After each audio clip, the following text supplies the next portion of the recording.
The following is a presentation of Studio Audrain, powered by the Mexico Ledger. Welcome into the Saturday morning sports show here, the Mexico Ledger Saturday morning sports show, live from Slumberland in Mexico. I'm Matt Pilger, the star of the show, the Mexico Ledger sports editor Jeremy Jacob, and football is underway. Exciting. Yeah, definitely, yeah. No doubt about it. Mizzou with a nice victory. Opened up on Thursday night against Central Arkansas. Big 61-6 victory. It looks like Bo Pribula is going to be in there for a while. Sam Horn got injured, so Coach Drinkwitz has that situation figured out for now. But we hope that Sam Horn actually recovers well and very soon. Mm-hmm. High school football Friday Night Lights got underway last night. We do want to thank our sponsors before we start getting into Friday Night Lights. As a matter of fact, United Credit Union, big thanks to them. Mm-hmm. Weber Pharmacy Center. Yeah, absolutely. Mm-hmm. Mexico School District. And our studio sponsor, and where we currently are, Slumberland. Absolutely. New set, by the way, guys, and Arthur Community Health. So thank you, guys. Without those guys, it would not be possible. Want to start off and introduce our guests fresh off victory last night, the Van Far Indians football team. And congratulations on the victory last night. West Strand, 38-14. Nice victory. Yep. First of all, thank you all for having us. It was a good victory. It's always good to start off with a win. We knocked the rust off in the first half, and the second half was a lot better. So better introduce our guests. Yeah, by the way, from left, it's head coach Lucas Gibson, and seniors Casey Christian and Ty Evans. Yep.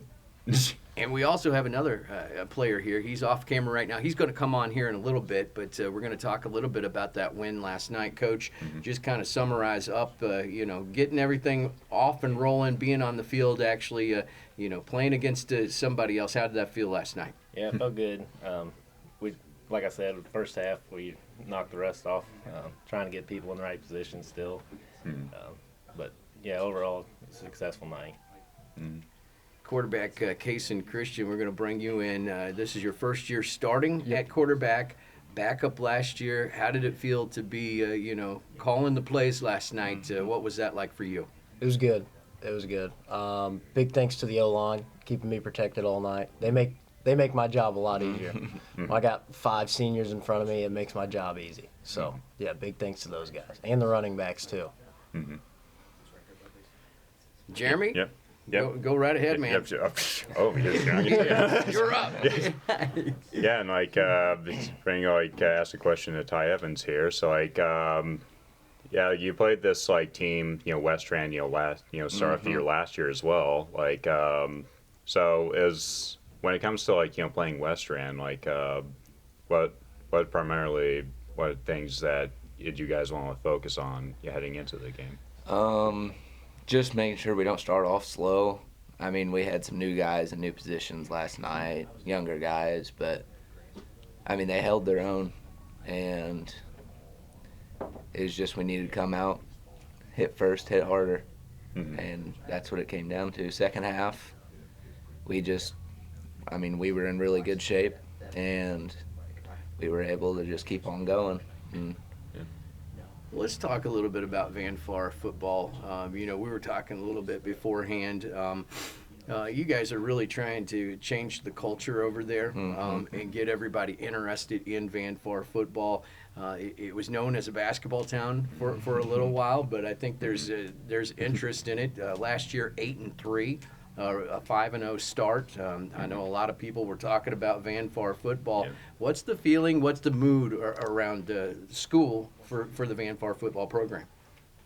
It's been pretty good. A lot of it goes to this group of seniors. They started out as freshmen and stuck with it their entire season, or the entire 3 years, 4 years. And I give a lot of credit to them for sure. We were 1-9 their freshman year. They were all starting. And 5-6, then 8-3. So, see how far we go this year. Yeah, before we ask their thoughts on this, I know there was football, culture at Van Far, before because you played at Van Far, back at school, right? Long time ago. Yeah. About when and how were your football days? So I graduated in 2000, and we it was just fun playing. That's why I enjoy the game. I still enjoy the game. Love it. And I think it's very important to young men to grow. How's the superintendent over at Van Fort? But man, put me on the spot. Oh, No, she's good, I guess. yeah, right. Yeah, so, Very nice. by the way, the superintendent is Dr. Natalie Gibson, if in case anyone was wondering. Absolutely. Great school over there. As a matter of fact, we do want to bring in a young man who was telling us about his trip over here this morning. He said, I had one eye open, the other one barely open on my trip into Mexico. So we're going to bring in Jackson Fisher into the program here this morning. Jackson's a unanimous first team all conference from last year. Senior as well. Talk a little bit about your role on the team, if you will. Well, I'm a left tackle, and then I also play D tackle, so I play both ways. I don't know. I try and make sure that edge doesn't come in, take out Case, and try and make sure my line stays strong, keeps that wall up, and then make sure we can make lanes open for them. Yeah, and when it comes to like the D line as well, I mean, like, and just ask Coach Gibson quickly, like that, it was mostly a veteran group on the D line, right? Yeah, like I said, we got. I'm starting 9 seniors on both sides of the ball this year. They're basically the same 9, but Yeah. not quite. Yeah. But yeah, that always helps. You can put seniors out there. Yeah, my question, for Jackson, going back to you, like, how's that help, on the field to have like such a veteran group, but not just a veteran group, but a veteran group who's played, several years together? Well, I mean, having the veteran group, it's a lot. I mean, you can train as much as you want and be as strong as you want, but there's another thing of actually playing the game and getting experience. And then along with us being together since we were little, it's another thing of just unity, being able to communicate with each other and knowing our strengths and weaknesses and what we can or can't do. Yeah, and quickly define little, like about what age? Oh, like little, like third grade. We've been playing since then, Oh, nice. since little league That stuff. was just a couple of years ago for me. I can believe it. Yeah, right. What's your secret? No. Well, listen, last night, let's talk a little bit more about that. Any favorite moments from the game last night? Besides winning. Yeah. I mean, that's top of the list, right? Yeah, I mean, bringing home a win is always a positive note, but a lot of big stops on defense. The guys really rallied together in the second half and held them to 8 in the second half, 6 in the first half, 8 in the second half. I think that's always a win when you're holding teams to, single digits each half. And the D-line did a good job making a presence, and then our linebackers were flying around going after the ball. So that was good. Yeah. Oh, go ahead, Jeremy. Speaking of like flying around, just Coach told me before this that the ball was flying around more in the second half as well. So like you were able to find your receivers better in the second half. Yeah. And can you talk about who those receivers are, by the way? We made adjustments at halftime, and I talked with Cale Utterback, our offensive coordinator, and then coming out, we knew what we were looking for, and we knew what they were going to give up. And I hit Evan on the first pass. Evan Utterback. Yep, on a deep ball, on a touchdown. And then I hit him again over the middle. And then I hit Pacey on a long ball, too. Pacey Redding. Yep, Pacey Redding. I hit him on a long ball. And so, He made a good catch. yeah, very good catch. It was a very good catch. Yep. I was kind of amazed by it. So I think as the weeks go on, we'll start to be able to, throw it around more. Yeah. So Let's talk about your game next week real quickly. Russellville, and that they lost last night. It was a close one, 27-26, lost to Colcamp. Kind of your thoughts and feelings going into the Russellville game. Yeah, we've played Russellville last 3 years, I think. So Coach Rulo's a good coach. We kind of know what he'll run, I think. But it'll be a good football team too. At home or away? We're at home. At, It'll be and our so home opener. that is a home opener, or Yeah, absolutely. that'll be your guys' last home opener. it will be. I Yes, know. it will. It's crazy. Any thoughts on that? Come back over into the. Just stand right behind me. We want to get your quick thoughts on that seniors' last home opener. Are you thinking about that? I mean, a little bit. It's kind of crazy. Yeah. It's Like him, I try not to. It's just crazy to think about this is our last year. Kind of got to put everything out there. it's surreal to think that we've all been playing football together since third grade. I mean, our core group of us, 9, 10, whatever it is, seniors, we've all played together for, 10, 12, or 10 years now. So it's really cool that we can all still play together. Tight-knit group. Yes, for it sure. is. Very. Yep. Yep. Well, listen, we want to wish you guys the best of luck. We appreciate you coming by. We're going to try and get you up early on another Saturday morning.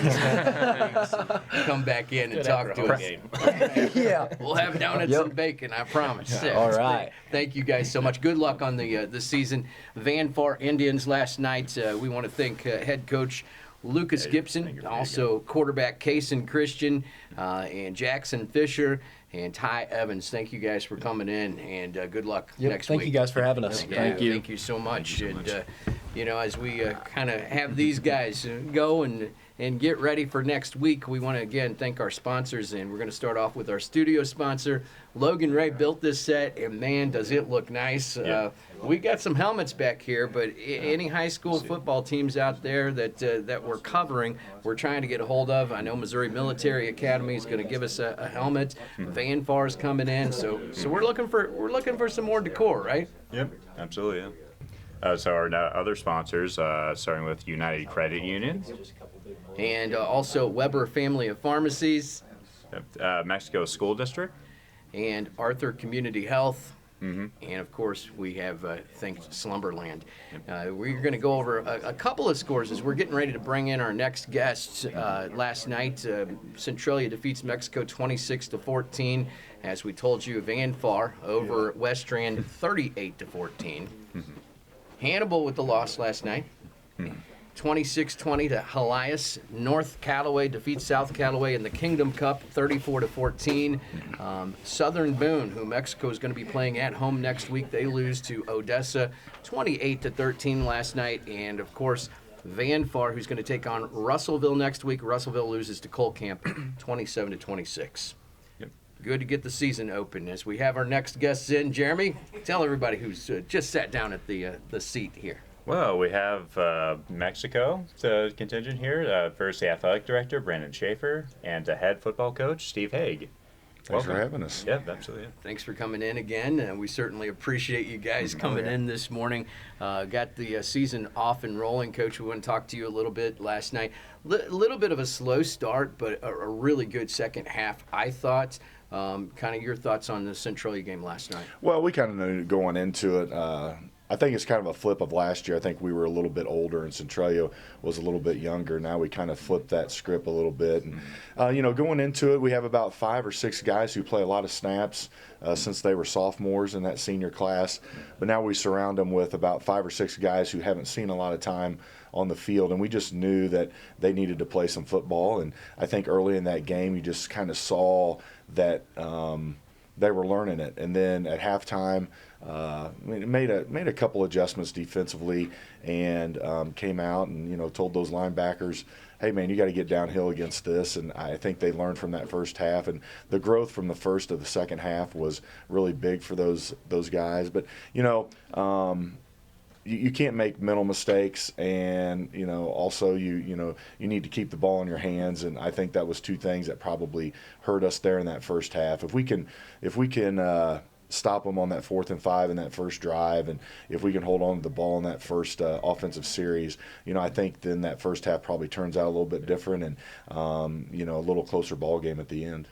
Yeah, it was like, if I went like 12-0, of course, and that 4th and 5 you mentioned, that was like a downfield pass. So seemed like that was like an issue, defending this time. Yeah, and that's the stuff we've talked about. I mean, we knew it was coming. It's just hard because everybody wants to help out. The back end wants to come help make tackles in a physical offense that runs the ball, and you kind of get caught up because you can't see because everybody's in your way, and you take 2 or 3 steps forward, and all of a sudden the receivers by you, and I mean, credit them, great play call, and that pass was a great catch. I mean, it was just phenomenal catch that was made.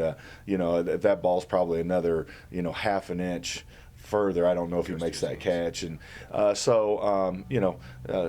players make plays. He made a play, and So, and we didn't, and that's the game of football. But yeah, and after the game, just talking to those players, just saying, we've got film on them. I told them during the week, last week, I said, hey, go watch last year's game. They're going to do the same stuff. I said, what'd they do last year? And they're like, threw deep passes. Yeah, so we got to be ready. And that's just kind of, but, when you coach these younger kids, sometimes it goes in one ear out the other. And, hopefully they learned a little bit. They'll get on that film and watch a little bit and learn as we go down the road. Just kind of going over a few statistics last night. Drew Dement, 69 yards rushing. Charlie Fisher, 80 yards. He led the team in rushing. Corbin Dorsey, 34 yards. So, kind of getting going, I suppose. How is Charlie feeling, calling the whole game? It had been split last year with him and Caden Benny. Is he feeling a little more comfortable just being the main play caller? Yeah, I think the one thing we really needed from our quarterback position is we needed someone who was going to run the football. And I think as Charlie has gotten older, it has come to him that, I need to run the football and I want to run the football. And I think we saw that last night. When you can add in that 75 yards or 80 yards, I think it just helps us with our balance.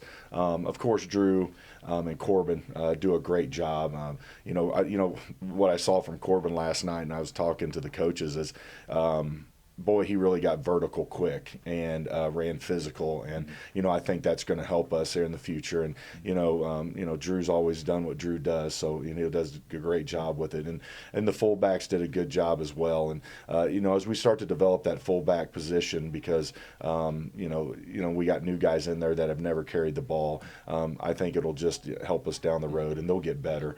But up front, that was really where I was worried about. We had two new guys come on, hadn't had a lot of experience, and we really got after them. And I gave them some challenges, and they accepted it, and they did it. And so that makes me feel good. I got to find a couple more, because we had some cramps that kind of got to the guys that played a lot, and so we got to make sure we get a couple guys ready to go, and hopefully that no one goes down. But if they do, we try not to miss too much of a beat up front when we do that. Yeah, if I could just add a note to your stats, I think you finished with over 200 yards, rushing the very first week. So even though it was a loss, it's definitely stuff to build on. Yeah, I think it comes down to as I kind of look at it, we punted once. And when we stopped ourselves. Little penalties. We're running toss there in their end zone, in their end of the field. They're late, and I'm pretty sure we're probably going to get some good yards. And we have a procedure penalty. And so those little things that. 5 yards going backwards, is it a big deal? In the grand scheme of things, probably not. But right there, it hurts you. And so we've got to get that. We've got to take care of those just little things, because I like our guys. I think we have a good team. But we can't we can't go backwards. We have to make sure we're playing as much mistake-free football as possible. And the realization was last night when we made those mistakes. It just hurt us. Yeah. Rome is not built in one day, as they say. Yeah. And it's a season-long audition to get ready for district playoffs. We're going to talk a little bit more about who you're going to face next week here in just a moment, but athletic conferences aren't built very easily either. As a matter of fact, the activities director of Mexico High School, Brandon Schafer, it was announced last year that the North Central Missouri Conference was going to dissolve. Yes. This is the last year for it. Mm-hmm. Can you give us an update this morning as to how the conference search is going? Can you make a big announcement this morning? I cannot make a big announcement this right. morning. I cannot. Okay. We had some promising conversations at the end of last year, and with the end of the year comes summer, and that's kind of when athletic departments, don't tell my wife this, but that's when they decompress and they take some time, and so right now we're waiting for the first shoe to drop, and I think there's some conversations going on around us, and so when that shoe drops, that'll open us up. We're a very appealing district with our facilities, and we're competitive. We have a good community, and so I don't want a quick fix. I'd like to be able to, in 50 years, look back and say, this is where this is where we made that decision, and this is why we're in this conference. And so just waiting. I don't like the waiting game, but right now, with football in full force, that's kind of where we're at. Geographically, we're not great for some conferences. Size, we're not great for some conferences, but I do believe that we're going to be optimistic, and we're just going to continue to push forward and do what's best for our kids and our coaches, and just keep competitive schedules out there, so that when next year comes up, if we are independent, the kids have an opportunity to get better and to play good competition. So Yeah, it's been a long process. I'm sure it's felt really long, but speaking of long time, man, the MC has been around quite a long time as well, right, dude? yes, Off the top of your head, do you remember? 75, Yeah. 79, somewhere around Yeah, there. yeah. Bob Gooch was involved with that. Yeah. Um, Speaking of which, you wore a patch on your helmets in honor of Bob Gooch last night, right? yeah. Yep. He's So a phenomenal man. Yes. Definitely a role model for our kids and for athletic directors. And hopefully I can. I don't think I'll ever get there, but that's who you strive to be. So Talk a little bit about now having to put a schedule together as an independent conference, because I know that you're always planning ahead, and Yep. you probably have some games already Yeah. scheduled for next season. So- How hard was that? it was difficult. Football is the schedule that is the hardest to create when you're not in a conference. Weeks 3 through 8 are everybody has their own games within their conferences, and so finding those schools that don't. I'm excited about our schedule. If that worst case scenario of independent happens, I'm excited about our football schedule.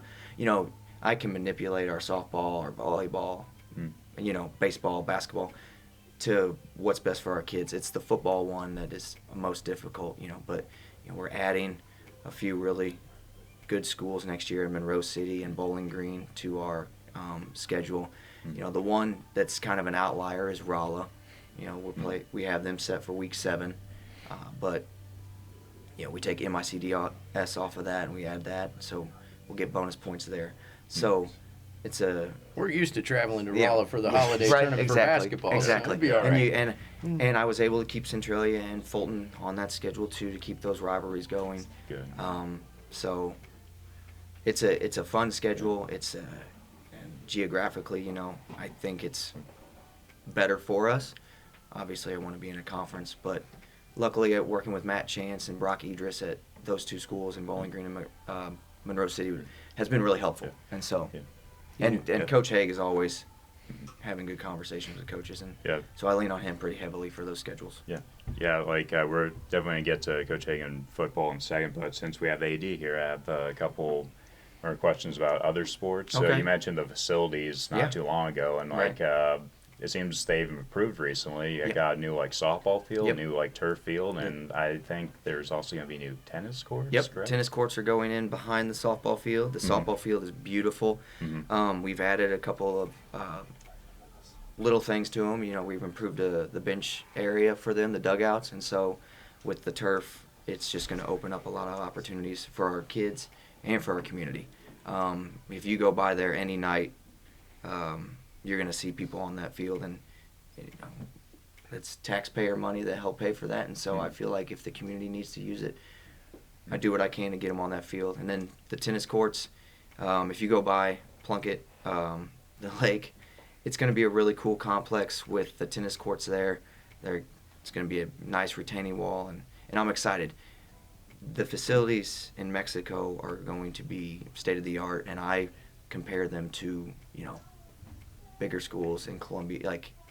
They're some of the nicest facilities in one complex in mid-Missouri. I was hearing some cool things about what's going on in the training room with Devin Scott bringing in some of that turf from the softball field. Yep, so. we got that in there too. Took advantage of some extra materials, and so we knocked out a couple walls in there, and it's more open, getting more kids in there. It helps all sports, and so it helps all kids, because not all kids in those classes are athletes, and so Yeah. That's what I really like about that Absolutely. program. Season opener, Southern Boone, next week. I know the home opener, Yeah. season opener last night. Yep. Home season opener for you guys this upcoming Friday. Have you had a chance to look at anything from Southern Boone's loss against Odessa last night? Kind of talk to us a little bit about that, if you will. I haven't seen the film yet. Got it about 1 o'clock this morning, so didn't really take a look at it. We saw them this summer. Saw them. They came to Mexico for our scrimmage, so we saw a little bit of them. And then they were at the Jamboree with Centralia, so we saw a little bit of that. But I think from a standpoint, we were talking last night, Centralia is really good up front, I think both offensively and defensively. I think they're probably as good as Southern Boone. So I think it was a good game to get started on with Centralia. But they're going to spread the ball out a little bit more. It's going to come at you a little differently, probably run a little bit of zone and, have a good quarterback that can dish the ball around. So, we're going to have to be a little bit better with our drops now where we were going forward, trying to stop a run. Now we're going to have to drop and cover some passes. It's hard to play football in a phone booth like you're playing Centralia, and it's hard to play football in space. So now we're going to shifting our thought to the space concept where now we got to play in space. So it's going to be a little bit different, but we know they were good last year, and they're well coached, and they got after it at the scrimmage. So we're going to have to be ready. The football schedule's not easy. We play some good teams, and Southern Boone is one of them. No doubt about it. We'll look forward to that home opener next week. Come early and get some ribeye sandwiches from Booster Club. Tailgate, Yep. sports boosters, Yep. ribeye sandwiches Come are early. the best. Yes. Absolutely. Oh, fire. Listen, guys, I appreciate you stopping by this morning. We do want to again thank our sponsors, United Credit Union, Weber Pharmacy Center. Mexico School District, Our studio sponsor is Slumberland. Arthur Community Health. Thanks to Logan again for building this Mexico Ledger set here at Slumberland. We certainly appreciate it. We're going to have more guests next week. We'll shoot for 8:30, somewhere in there. We will get that video turned around and put up on the Mexico Ledger YouTube channel, the Mexico Ledger Facebook page. Sky Strauss, her fiance, here this morning helping us out. You can catch her at the Mexico Young Farmers Tractor Pull later on tonight. Look for her photos in the Mexico Ledger. Look for Jeremy Jacob's article in the Mexico Ledger, all things football. And for Jeremy Jacob, I'm Matt Pilger. This has been another edition of the Mexico Ledger Sports Show at Slumberland.